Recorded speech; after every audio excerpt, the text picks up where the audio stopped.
What's up, everyone? Welcome back to Protect and Serve. I'm Maya May. I'm here with Michael Fanone. How you doing, Mike? I'm hanging in there. It was a interesting week so far. It has been an interesting week. Did you get any sleep on election night? Oh yeah, I mean it was all done by like 9 o'clock. I slept like a baby. A happy baby?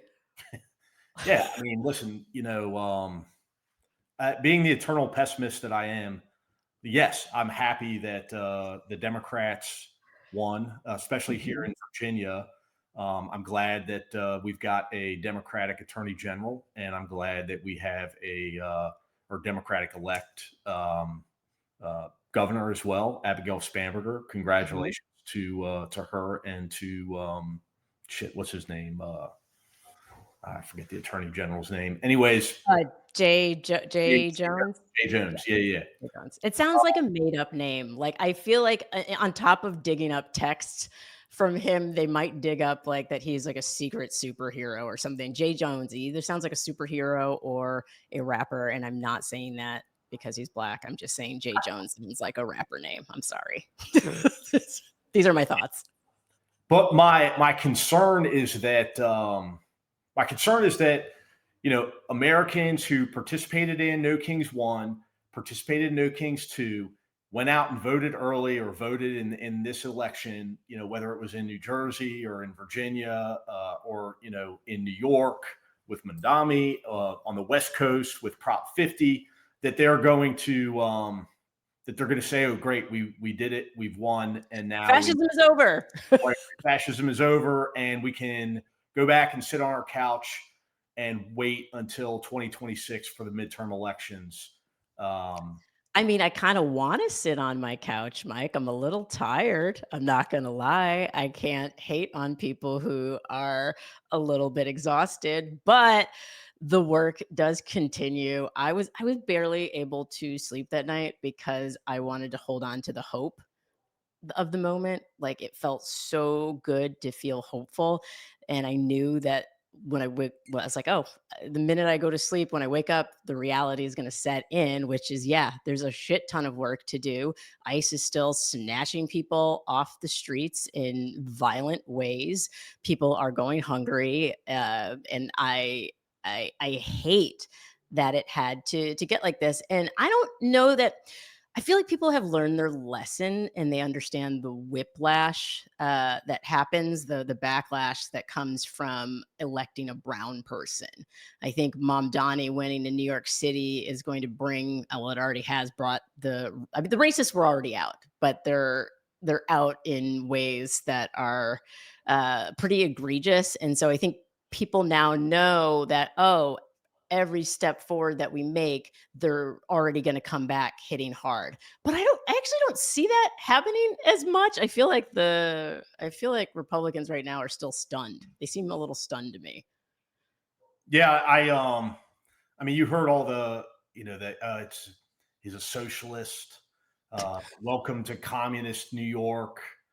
I mean, listen, I get it. Like some of his ideas were, I'm not even going to call them like far fetched because Mhm. they're good ideas. I mean, they're ideas that I certainly agree with. I'd love to see free buses. We spend enough money in this fucking in our state and local governments on bullshit. Why not fucking fund buses for if you're still riding a bus, then God damn it, you should have a free access to a free bus.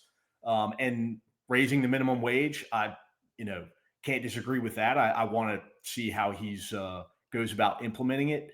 But it's just I don't know. Like, am I being hypocritical if I say I want to see the guy succeed, but whereas I wanted to see Donald Trump fail immediately? Uh, but then Well, I'm I like, think all right, you know what? No, fuck that, because Donald Trump incited an insurrection, and he's a horrible, immoral, corrupt individual who has also weaponized our, law enforcement and Department of Justice against the American people. So, wanting well, to see him succeed I think that I get a pass on yeah. that. Oh, no, you definitely get a pass on that because Donald Trump's plan for success was always about him and his folks. It was never about the American people. Whereas I think Mamdani clearly wants what's best for the average New Yorker. And we're going to get into that because later in the show, I want to go over. I was reading an article that I think you'll find interesting about just the NYPD commissioner. He's keeping the NYPD commissioner on, but he's got a whole plan for policing in the city. And so I want to get your take on that. But before we get into the nitty gritty of everything that's going on this week, I want to talk about good news because we got to start with, in addition to the elections, we have more good news, which is the sandwich guy. The sandwich guy was acquitted, not guilty. Not guilty. His ordeal has finally come to an end. I hope that he gets a good night's sleep. You know, despite the ridiculousness of that whole case and the way that it, again, another example of law enforcement and the Department of Justice being weaponized against the American people. I have a great deal of compassion for that guy because I know what it's like to be investigated.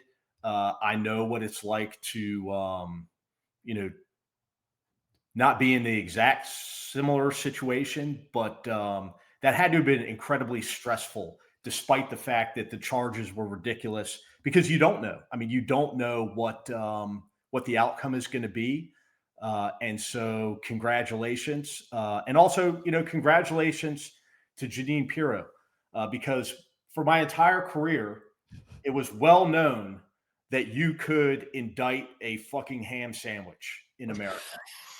And that has rung true all the way up until this case, in which an individual clearly threw a sandwich at a law enforcement officer and you couldn't even get a guilty verdict. And for everybody who doesn't remember this, this was the gentleman Sean Dunn, I believe was his name, and he threw it wasn't a Subway sandwich. I guess it was actually from an even better Subway shop, a better Subway sandwich shop than the actual Subway brand.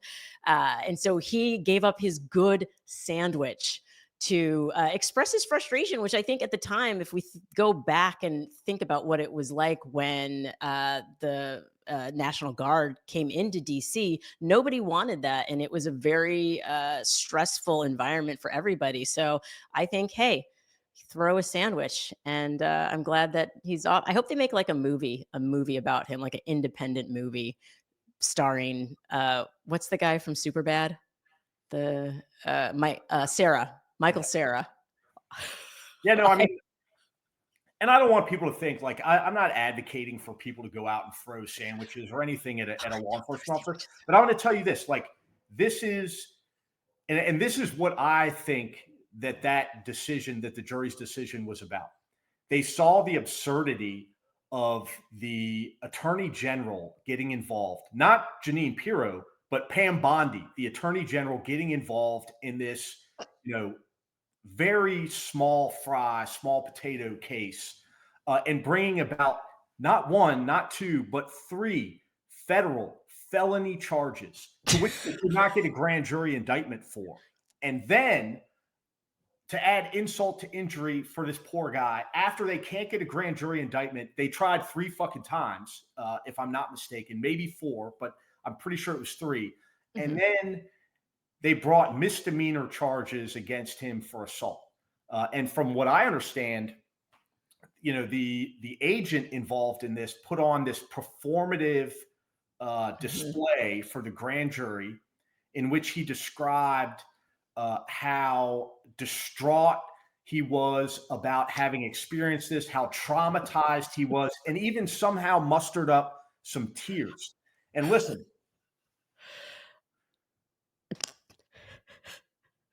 as someone that was violently assaulted by six individuals on January 6th, 2021, and experienced real trauma, and not for the first time in my career, and then had to experience those individuals get pardoned by the President of the United States.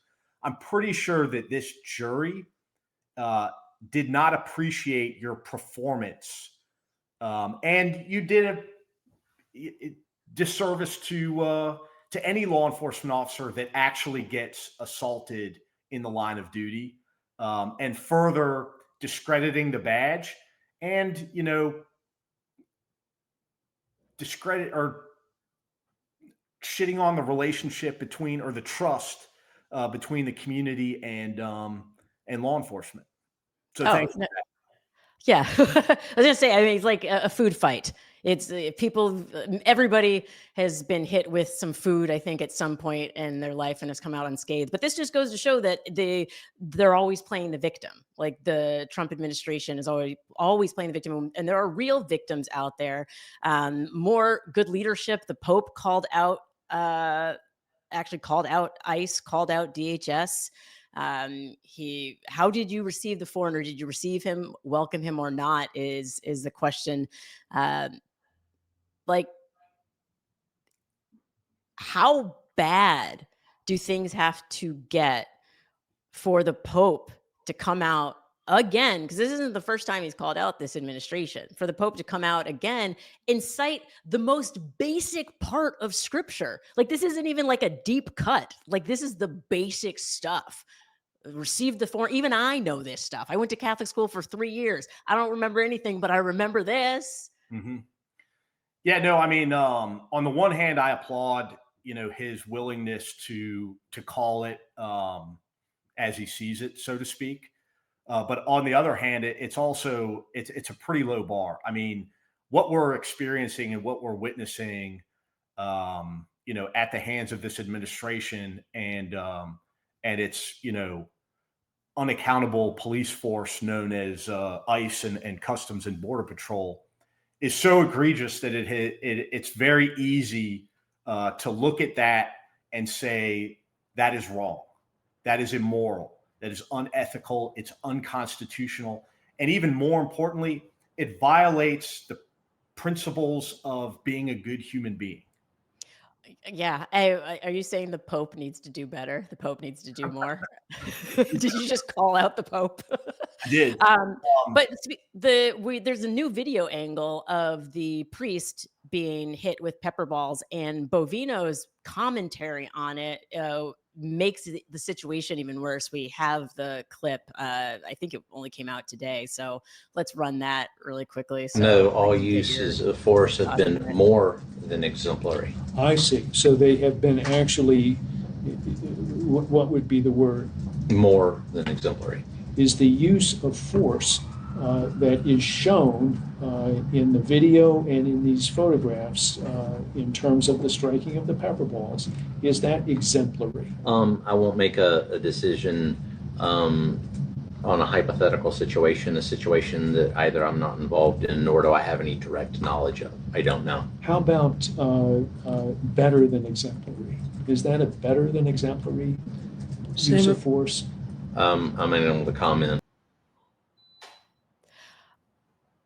So you can see the angle in the shot of, like, literally, so around this priest, there wasn't chaos. There was really no need to shoot him in the way that they did. Your thoughts on Bovino? Just kind of. yeah.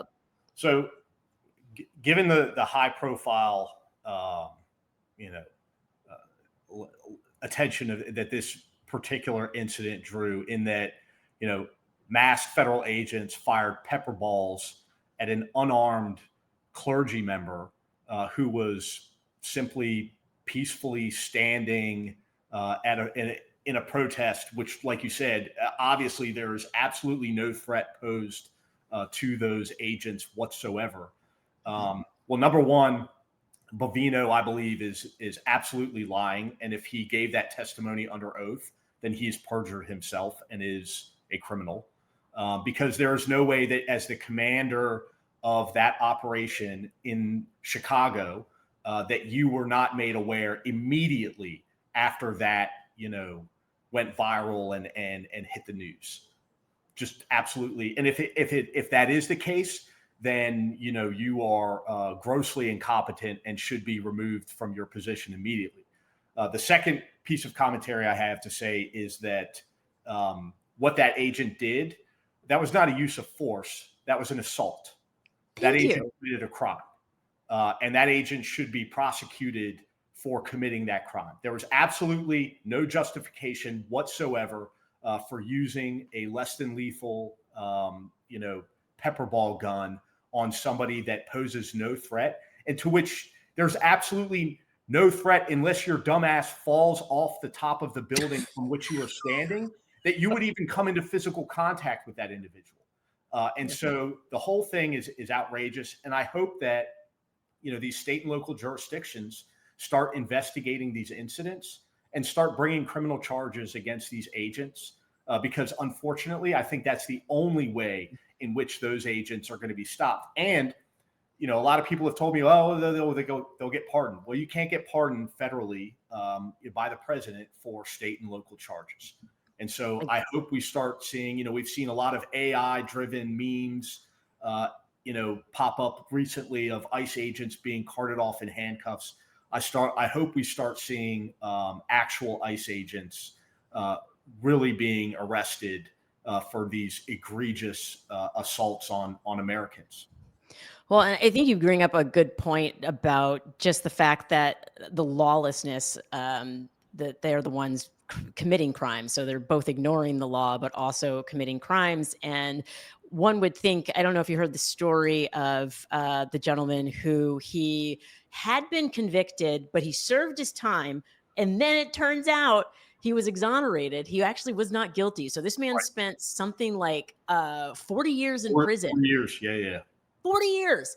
And when he got out, they're trying to deport him. He is detained still to this moment, detained, even though he didn't do it. He served time that he did not. Like, that's insane to me that they're able to break the law in such a way that this man is currently still in custody, not even out of custody, awaiting. And two different judges have stayed his deportation. So, because cruelty was the point. Cruelty is the point. I think that Stephen Miller has made that abundantly clear. Tom Homan has made it abundantly clear. Kristi Noem has made it abundantly clear that they see the cruelty in their implementation of these policies and the way that they're being enforced as a deterrent. They feel as though that if the whole world sees how cruel we can be to these people, that we won't have to worry about people trying to come into this country. Well, it's deterring everything. Tourism is down. Nobody wants to fly to the United States right now. People do not want to travel, and tourism is up every place else. And so this is hurting the economy in Las Vegas. It's hurting the economy in Florida. Of course, it's hard to get those numbers because the Trump administration, the most transparent administration of all time, is not showing any of this data, but all of the airlines will tell you that traffic is down. So, and cruelty is the point. Also, just being able to be like, nah, we can do this. We can do this and get away with it. There's a clip that I saw that's been going viral yesterday and today that I have a lot of thoughts about it. So I want to play it for folks who haven't seen it yet. But there's a young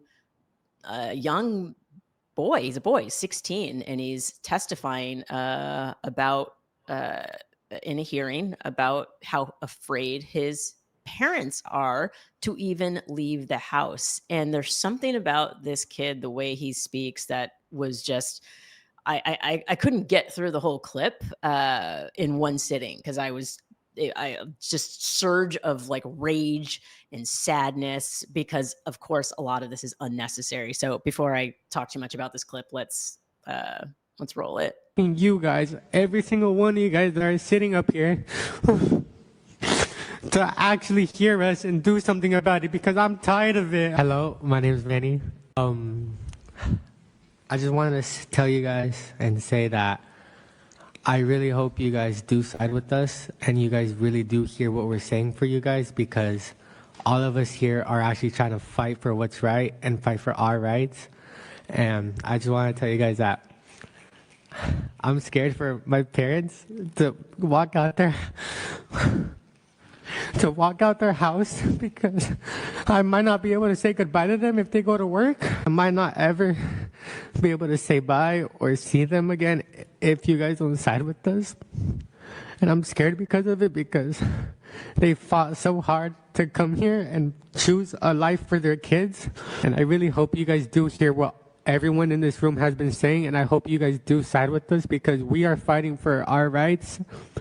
And we are getting treated like animals because people judge us by the color of our skin and the way that we talk. And we have a president that acts like a child and doesn't side with us because of the way he thinks about us. And we have a police department. Knowing that this kid represents thousands of kids who are experiencing that same level of grief, that same level of fear, and many of them, not that it should matter, are US citizens. These are US citizen children. They were born here and are experiencing this much pain.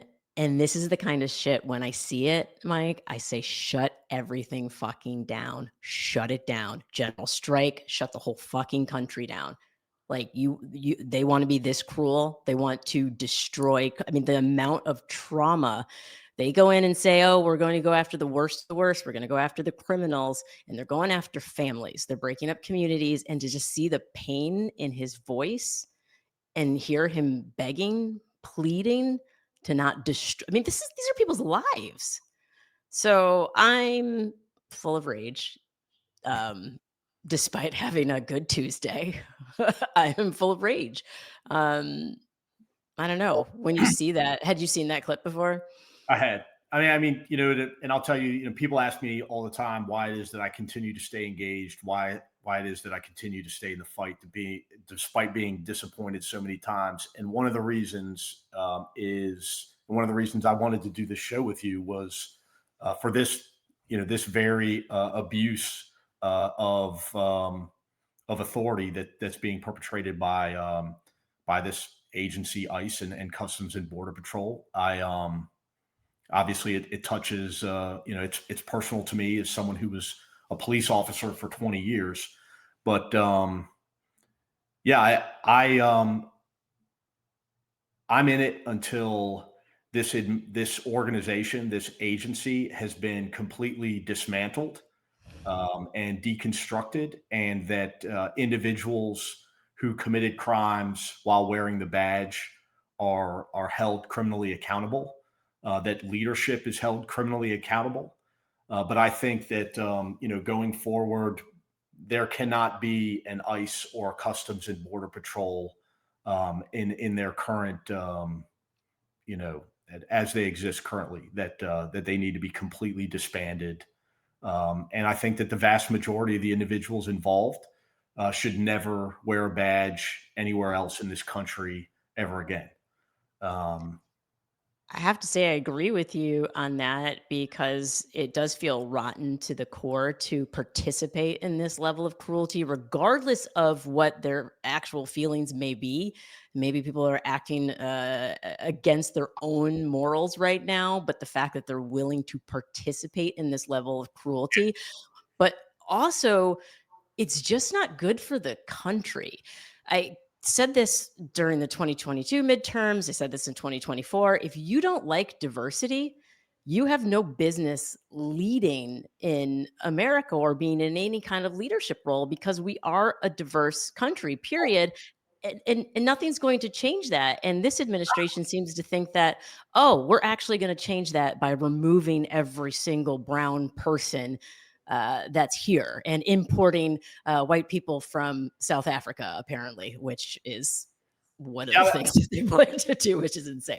I mean, listen, like that was my understanding, that America was a country that celebrated its diversity, regardless of what political party you were involved with. I mean, I always look to, Ronald Reagan, who's somebody who I disagreed with on quite a bit of things. But despite that, this is a person who, in leaving office, gave a speech in which he talked about celebrating America's diversity and that diversity is what makes us a strong nation. And I do agree with him on that. But I also recognize now that there's a whole hell of a lot of people in this country that want to return to, the good old days of, a white male dominated society, and really do aspire to be a white supremacist, openly white supremacist nation. And that's very real, and we're experiencing it right now in this country, and it's not hidden. It's right out in the open. Well, one of the things that drove me crazy was when Nikki Haley would say, "We're not a racist country," and I'd say, "Okay, the gaslighting needs to stop." And so, I think it's a Jocko Willink. I listen to the Bro podcasts. I'm not gonna lie, like I am a David Goggins fan, and I'm not saying I listen to Jocko, but but I remember those clips that used to go viral all the time, like probably like 4 or 5 years ago. It was like with the motivational music on it, I and got social media like 4 months ago, so oh, anything before 4 months ago, and that predates me, and my exposure to any podcast bros or anything else. So I guess that's the perk of being undercover is like you may have had to put your life at risk, but you did not have to put your emotional health on the internet. Being on the because yes, let me tell you, I these videos, but there was one like when there's a quote from it, and I think it's like a Navy SEAL thing where it's like good. So it's like, oh, we don't have the most updated materials that we need. Good. We'll have to do better with the materials that we already have. And it basically teaches you how to be stronger. And so I try to look for the good in every moment. And in this time, the good, unfortunately, is that the racism and cruelty is so brazen and in your face that no one can deny it exists. And so that is what I'm hoping people will take from this moment is like, oh, things are bad, maybe we should stop wasting our resources on trying to divide people and figure out how to use our resources to bring people together, because we're not going anywhere. As much as Donald Trump would like to round us all up and put us in core civic detention center places. Like, I wonder which one I'll be in. Okay, moving right along. I was like, I hope we end up in the same detention facility. The daycare raid, I want to talk about it. I'm like smooth transition right into something that's fucking insane. This is actually near where I used to live. So when I saw it, I actually messaged a friend. I was like, yo, is that right? Yeah, it's right by Lane Tech High School. So for those who don't know about this, agents were following the woman. I guess she didn't stop. She pulled into where she worked, went into where she worked, and the agents dragged her out of the preschool in front of children. Is Mike, what's going on here? Are these guys like they have 2 weeks of training? Like what part? Because I'm sure she's not a dangerous criminal because she's in there working with kids. What the fuck is going on? What is going through an agent's mind that's like, yeah, I'm gonna storm this daycare facility, commando style? I have absolutely no idea. And I mean, that's the God's honest truth. I mean, listen, I'm telling you, like, and I wasn't a perfect cop, and I policed with my ego from time to time, and I did some things that I'm not particularly fucking proud of, but it just would never even enter my mind to do something like that. Just would never cross my mind. Like I would have been mentally and physically incapable of dragging a mother out of a daycare facility in front of small children to enforce a civil infraction. It's so insane to me. And I don't know, like I can't, we were talking about earlier why I stay in the fight. because it's important for law enforcement, for sane law enforcement officers to be speaking up and talking about how outrageous this behavior is and how this is not normal. It is not normal. Believe your eyes. This is not normal. This is not how this, should be carried out. It's not legal. It's not lawful. It's unconstitutional. Agents can't just use that level of force to enforce a civil infraction. And Well, so, some good news, the police in Portland are speaking up. I saw they testified on Wednesday, I believe, I can't keep days.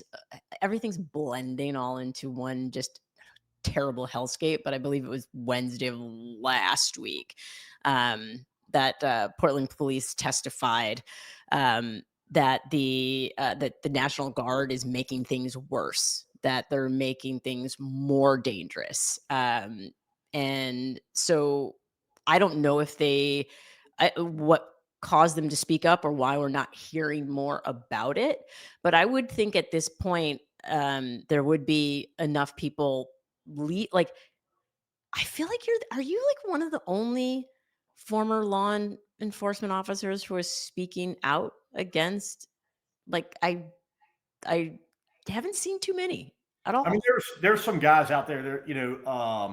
Frank Figluzzi, who's a former FBI agent. Mhm. He's out and he's been saying quite a bit about this. But I'm My talking fresh, new, like not people who are like career analysts now. I'm talking like somebody who quit last fucking week yeah, but and listen, is like, I was in the I was at the Capitol with hundreds of other police officers, and only four of us had the stones to testify before Congress about it, despite literally hundreds of invitations being extended to officers that were probably better qualified than me to speak with significantly more authority about that day. I mean, why my chief of police, why commanders and command staff weren't in attendance that day and testifying about the 30,000-foot level of the day. Why you're not seeing chiefs of police do the bare minimum, like in Washington, D.C. Why didn't Pamela Smith? I get it. Like, that it's a federal city and you have less power to control certain things that the federal government wants to do. But the very least that Pamela Smith could have done was come out and tell the American people, hey, listen, the reason why we don't involve ourselves as a local police department in immigration enforcement is because it destroys the trust between us and individuals that we are still charged with protecting and keeping safe despite their immigration status, despite their documentation. That was a long-standing policy of our department that was ingrained in me from the academy. You don't ask people about their immigration status, and this is why. And that argument alone could have been enough to to sway quite a few people and at least educate the public about this idea that we're democratic cities don't let their police officers help ICE agents. That's bullshit. If ICE agent is in distress, if their life is being threatened, then yes, our officers are going to back them up. But we don't get involved in immigration enforcement. And I think that it's incumbent upon, these chiefs of police in these cities that are experiencing this, like Chicago, Portland, to speak out, to speak up. And every police chief, every command official in this country should be having these conversations with their officers about what to expect. They should be engaging in conversations with the community about what the community's expectations are. And not just bending over for the Trump administration when they show up in town with their armored vehicles and their armed military. So what moves the needle on this? Because I feel like as far as, people in the comments probably want to know and people watching want to know how one can speak up as a community member. Because what I'm seeing is, for example, in Chicago, you have all of these suburban moms who are out there with whistles and are trying to protect the community, but they're also working or raising their own families and don't necessarily have time to, show up at the city council meeting. What has weight with a local police department and a local police chief? Is it a group of moms from the local school saying, hey, we want to sit down with you and talk about what it looks like to really protect our communities? Like, who do they listen to? Who are their gods? Do we need to bring in the podcast bros? Tell me how we reach I mean, these ultimately, commissioners. the pressure comes from their boss, and their boss is going to be, whatever elected official appointed them to that position. Okay. And so you're going to have to apply the pressure to, like in Washington, D.C., you're going to have to apply pressure to the city council. You're going to have to apply pressure to the mayor's office. That's what they respond to. It's the same thing at the local and state level as it is at the national level. If you want to get somebody who is not elected to do something, you've got to find the elected leader that appointed them and apply as much pressure as possible. I mean, the other thing that you can do that, record the police, document everything that you see, with regards to law enforcement, regardless of, what agency they belong to. This has opened my eyes in a way that no conversation could possibly have as a former law enforcement officer into what it's going to take to restore trust between law enforcement and communities. I think it's going to take a tremendous amount of accountability, and it's going to take a tremendous amount of oversight. And I'm done, to be honest with you, giving law enforcement agencies in this country the benefit of the doubt, despite having served for the better part of my life as a law enforcement officer. Well, and Mamdani, we foreshadowed it a bit at the top Yeah. of the show, but Mamdani has a plan for New York, and he's already speaking out about what those plans are. So, specifically about ICE, but then also about policing in general. So, I want to roll that clip really quick. My message to ICE agents and to everyone across this city is that everyone will be held to the same standard of the law. If you violate the law, you must be held accountable. And there is sadly a sense that is growing across this country that certain people are allowed to violate that law, whether they be the president or whether they be the agents themselves. And what New Yorkers are looking for is an era of consistency, an era of clarity, an era of conviction. And that is what we will deliver to them. That's music to my ears, because accountability, having somebody, I can only think if Cuomo had won, not that he was close to. Do you think Mamdani? Go ahead. Go ahead.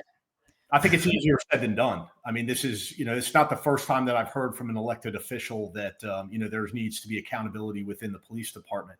I think first and foremost, you need to find leadership in a law enforcement agency, his being the NYPD, that's willing to embrace real, honest transparency.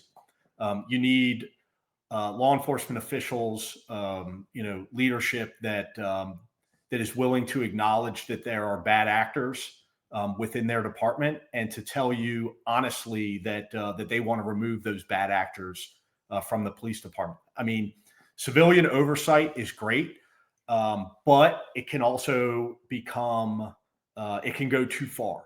I mean, I saw that in Washington, D.C. with the introduction of the Citizen Complaint Review Board, and at first it was, I would describe it as, they certainly employed some people that were anti-police in their mindset, and I get it, and that's fine. But then it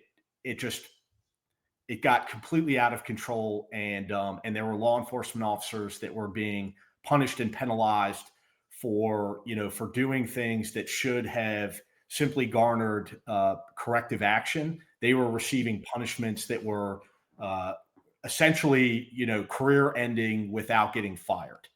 And that, that's not healthy either. There needs to be a middle ground, and everybody involved needs to recognize that public safety requires policing, at least in my humble opinion.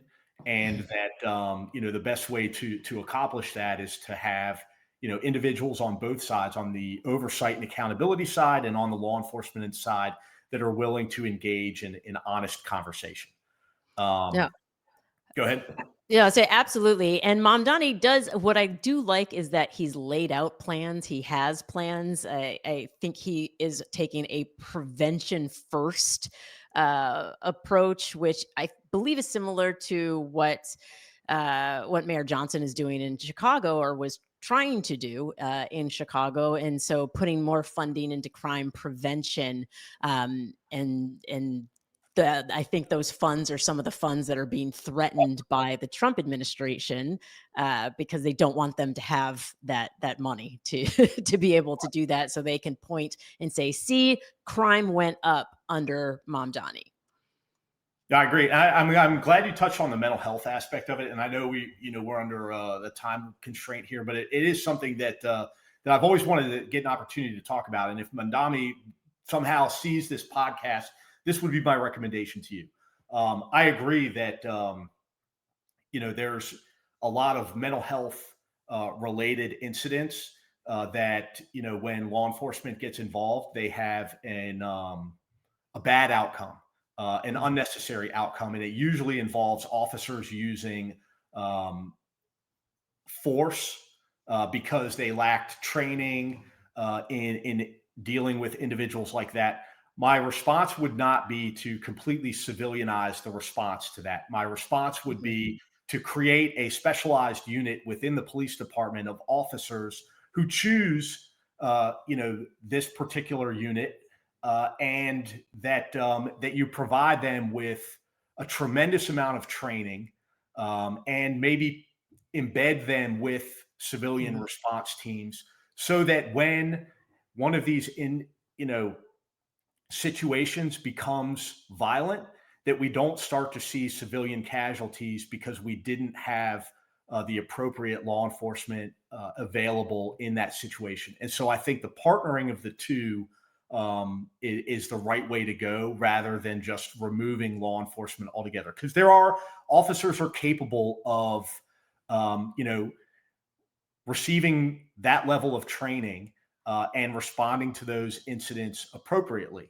It just takes, if you do the same thing day in and day out, you get accustomed to dealing with those situations. You get better at it. I mean, that's, we learn on the job in dealing with situations like that. There's no classroom setting that can prepare you for somebody going through or experiencing a mental health crisis.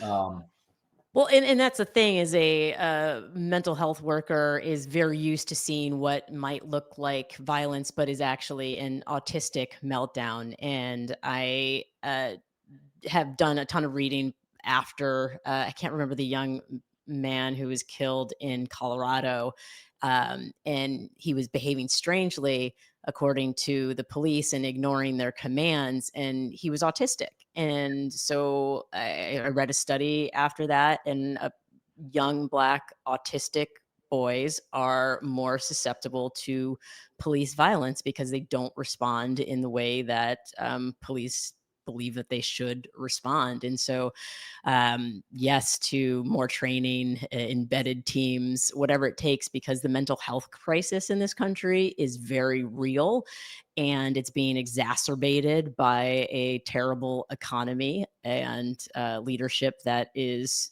weaponizing hate, which is making more communities that are already marginalized even more vulnerable. So, oh my God, we all need therapy. I always said, I was like, I don't need a mask mandate. I need a therapy mandate. I want everybody, there should be therapy at Walgreens, therapy, CVS, whatever it is, McDonald's drive through. More therapy. Just so much more therapy we need. Oh my God, we run out of time. I have 1,000 things that we didn't get to last week that I wanted to get to this week that we're going to have to get to next week, because they're prosecuting so many people who are going up against ICE, and I don't want people to be afraid to continue to protest against ICE. And so we're going to talk about what that looks like going forward now that it's clear that people are upset. People are upset and are voting in a way that shows that they are upset with the way the immigration enforcement is being carried out. And so yeah, we need to, because maybe it's time to protest more, up the ante. There is, speaking of, you protest coming up soon Yeah. in November. Right. Yeah. Join me and a hell of a whole lot of other people. November 20th through the 22nd in Washington, D.C. It's part of the Removal Coalition and Flare. It's a huge organized protest in Washington, D.C. We're centralizing it this time. We want to try to generate no king's numbers, but only in Washington, D.C. To demand the removal of Donald Trump and his administration. Make him go away, please. That's the mental health we need. We don't need therapy if he just goes away. Just kidding. We still need therapy. Everybody needs therapy. It's rough out here. All right, y'all. Take care of yourselves. Hydrate. And we'll see you. We'll see you next Thursday. See you next Thursday. All right. Night. Good night.